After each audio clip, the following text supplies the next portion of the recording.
ख्रिस्तामध्ये माझ्या प्रिय भाविकांनो, लग्न सोहळा किंवा लग्न समारंभ हा प्रत्येक धर्मामध्ये मानला गेलेला अतिपवित्र संस्कार आहे. हा आनंदाचा क्षण असतो, जल्लोषाचा क्षण असतो, मौज मजा करण्याचा क्षण असतो. या दिवशी वधू व वर यांच्या आनंदात सहभागी होण्यासाठी लोक वेगवेगळ्या प्रकारचे कपडे घालून स्वतःला सजून नटून थटून येत असतात.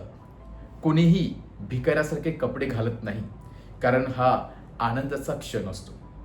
आज प्रभू येशू ख्रिस्त स्वर्गाची राज्याची तुलना लग्न समारंभाशी करत आहे, किंवा ज्या राजाने मेजवानीसाठी बोलवलं होतं अशा राजाने दिलेल्या मेजवानाशी करत आहे. का? कारण हा स्वर्गात जाण्याचा क्षण आहे. हा आनंद व जल्लोष करण्याचा क्षण आहे. परंतु प्रभू पुढे सांगत आहे की ज्या राजाने लोकांना आमंत्रित केलेले होते, हे वरिष्ठ लोक होते, हे उच्च पदावरती असणारे लोक होते, ज्यांना समाजामध्ये मान सन्मान होता. अशा लोकांना त्या राजाने इन्व्हिटेशन केलेलं होतं, आमंत्रण केलेलं होतं, आणि अशा लोकांनी त्या राजाचं आमंत्रण स्वीकारलं देखील होतं.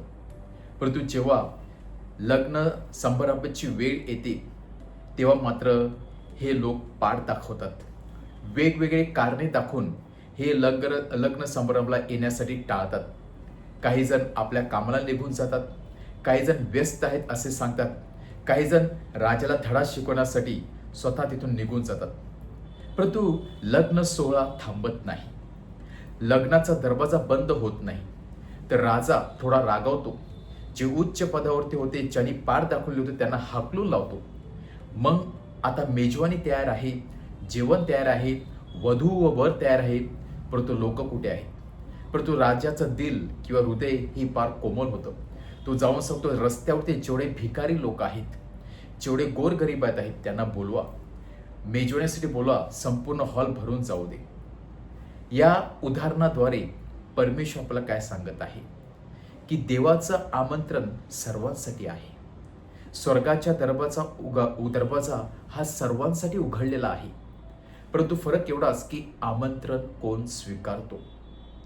जर आपण ते आमंत्रण स्वीकारलं, आपल्या कॅलेंडरमध्ये नोट करून ठेवलं, त्यासाठी आपलं काम बाजूला ठेवून परमेश्वराच्या काळाला उच्च स्थान दिलं, तर कदाचित त्या लग्न सोहळ्याचा आनंद घेण्याचा क्षण किंवा आनंद घेण्याचा आपल्याला ऑपॉर्च्युनिटी मिळणार आहे, चान्स मिळणार आहे.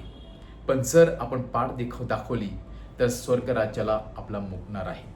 आणि म्हणूनच ज्या लोकांनी पाठ दाखवलेले होते ते स्वर्गाच्या आनंदाला मुकले. तर गोरगरीब ज्यांना कधीही ठाऊक नव्हतं की आम्हाला आमंत्रण दिलं जाईल, त्यांना मात्र स्वर्गामध्ये घेतलं गेलं. हेच याचा फरक एवढाच की परमेश्वर स्वर्गाचा दरवाजा कुठल्याही उच्च व्यक्तीसाठी किंवा कुठल्याही चांगल्या दिसणाऱ्या व्यक्तीसाठी उघडा करत नसतो. तर ज्या व्यक्तीचा विश्वास आहे, ज्या व्यक्तीकडे नम्रपणा आहे, जी व्यक्ती परमेश्वराच्या सेवेसाठी उपलब्ध आहे, त्यांच्यासाठी तो दरवाजा उघडा असतो. पण पुढे राजा मग पाहत आहे की एक व्यक्ती असा आलेला होता की त्याच्या अंगावरती चांगले कपडे नव्हते, व्यवस्थित कपडे नव्हते. तेव्हा राजा रागवत आहे व त्याला बाहेर काढत आहे. असं का? जर राजाने गोरगरिबांना बोलवलेलं होतं, भिकाऱ्यांना बोलवलं होतं, मग राजा का रागवतो?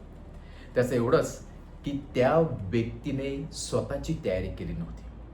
आपण गोरगरीब असू द्या, आपण चांगले दिसणारे असू द्या, आपल्याकडे धन दौलत असू द्या, परंतु जर त्या स्वर्गात जाण्यासाठी आपण थोडीशी देखील तयारी केली नाही, तर कदाचित तो दरवाजा आपल्यासाठी बंद होणार आहे. ती तयारी काय आहे?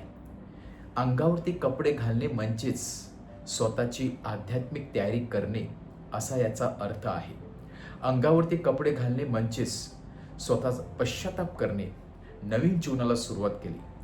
काही जे लोक आले होते त्याने अंगावरती कपडे घातलेले होते, म्हणजेच त्यांनी तयारी केलेली होती. या माणसाने तयारी केली नव्हती.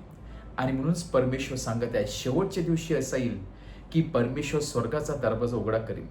पण ज्यांनी स्वतःची तयारी केलेली आहे, ज्यांचा विश्वास आहे, ज्यांनी पश्चाताप केलेला आहे, ते स्वर्गात घेतले जाते. आपण देखील नेहमी सतर्क राहिले पाहिजे. स्वर्गाचा दरवाजा कधी उघडेल आपला ठाऊक नाही. आपल्या मनाची, हृदयाची तयारी करून, पश्चाताप करून, नवीन जीवनाला सुरुवात करून परमेश्वर आमंत्रण स्वीकारण्यासाठी आपण तयार राहिलं पाहिजे. त्यासाठी परमेश्वराकडून आपण सामर्थ्य कृपा मागूया. आमेन.